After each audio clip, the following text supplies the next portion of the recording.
ఏ రకంగా కాంగ్రెస్ ప్రభుత్వం కుంభకోణానికి పాల్పడ్డదో ఆధారాలతో సహా బొగ్గు గనుల్లోనే కాదు, సింగరేణి కంపెనీలో అటు బొగ్గు గనులు ఇటు సోలార్ టెండర్లు అన్నిట్లో కూడా ఏ రకమైన భారీ కుంభకోణానికి తెరలేపిందో అది కూడా బయటపెట్టింది బీఆర్ఎస్ఏ.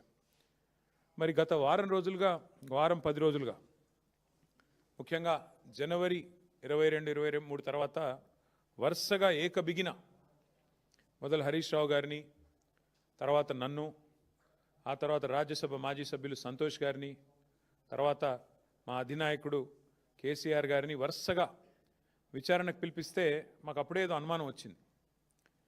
ఇదేదో డైవర్షన్ గేమ్ బాగానే సీరియస్గానే ఆడుతున్నారు, ఎందుకు ఆడుతున్నారు, ఇంత హడావుడిగా ఎందుకు చేస్తున్నారు అని చెప్పి మాకు డౌట్ వచ్చింది. ఆ డౌట్ వచ్చిన తర్వాత మేము కూడా తవ్వడం మొదలుపెట్టాం. ఏది కవర్ చేయడానికి, ఎందుకోసం ఈ కవర్ డ్రైవ్లు, ఎక్స్ట్రా కవర్ డ్రైవ్లు అని జాగ్రత్తగా ఆలోచిస్తే దొరికింది మాకు ఒక పెద్ద ఫ్రాడు, ఒక పెద్ద ముఖ్యమంత్రి గారి బినామీ భాగోతం ఒకటి బయటపడ్డది. ఇది జనవరి 23 నాడు కేంద్ర ప్రభుత్వం అట్లాగే రాష్ట్ర ప్రభుత్వానికి సుప్రీంకోర్టు నోటీసులు ఇచ్చింది. కేఎల్ఎస్ఆర్ అనే ఒక కంపెనీ, ఇన్ఫ్రాస్ట్రక్చర్ కంపెనీ, ఈ కంపెనీ ముఖ్యమంత్రి గారి బినామీ కంపెనీ. కేఎల్ఎస్ఆర్ ఇన్ఫ్రా అనే కంపెనీ ముఖ్యమంత్రి గారి బినామీ కంపెనీ. నేనేదో ఊరికే అనట్లేదు, అది దానికి ఆధారాలతో సహా ఇప్పుడే మీకు చూపెడతాను. ఇప్పుడు నేను ఈ మాట చెప్పగానే కొన్ని ఛానళ్ళు లైవ్ కట్ చేస్తాయి, అది కూడా నాకు తెలుసు, పర్వాలేదు. అయినప్పటికీ ఈ కేఎల్ఎస్ఆర్ ఇన్ఫ్రా అనే కంపెనీ ఏదైతే ఉందో దాని భాగోతం బయటపడి సుప్రీంకోర్టు నోటీసులు ఇచ్చింది కేంద్ర ప్రభుత్వానికి, రాష్ట్ర ప్రభుత్వానికి. వెంటనే మరి ఈ దివాలా తీసిన కంపెనీ ఏదైతే ఉందో 6,000 కోట్ల రూపాయల వర్కులు వీరికి దివాలా తీసిన సమయంలోనే, స్పష్టంగా నేను చదువుతాను, మీరు వినండి. ఏం రాశారంటే, centre and Telangana get Supreme Court notice for KLSR Infratechs insolvency fraud.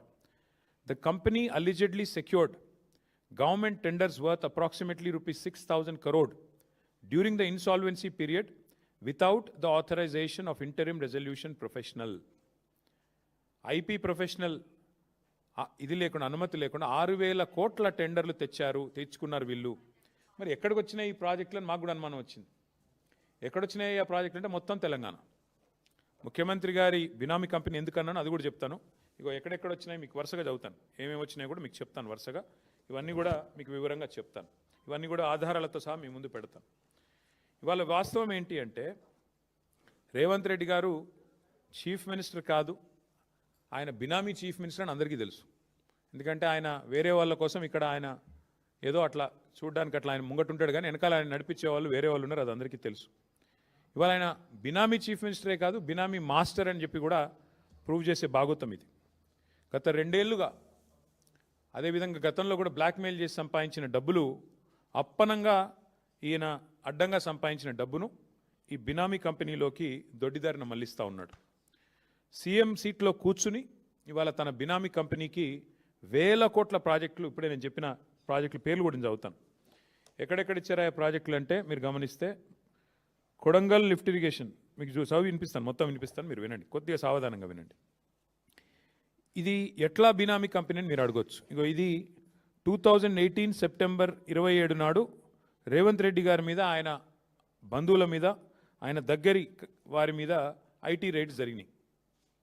ఇది టైమ్స్ ఆఫ్ ఇండియా రిపోర్ట్. ఇది రేవంత్ రెడ్డి గారి మీద ఐటీ రైడ్లు జరిగితే ఎవరెవరి మీద జరిగినాయి అంటే, ఆ రోజు ఆయనకు 2018 సెప్టెంబర్ 27 ఆ రోజు ఏమేం చెప్పారంటే, ఐటీ వాళ్ళు కూడా సాయి మౌర్య ఎస్టేట్స్ అనే కంపెనీ, వాళ్ళ బ్రదర్ ఇన్ లో, అది వాళ్ళు సరిగ్గా ట్యాక్స్ పే చేయట్లేదు. అట్లాగే IT personal suspect KLSR Infratech and max infra India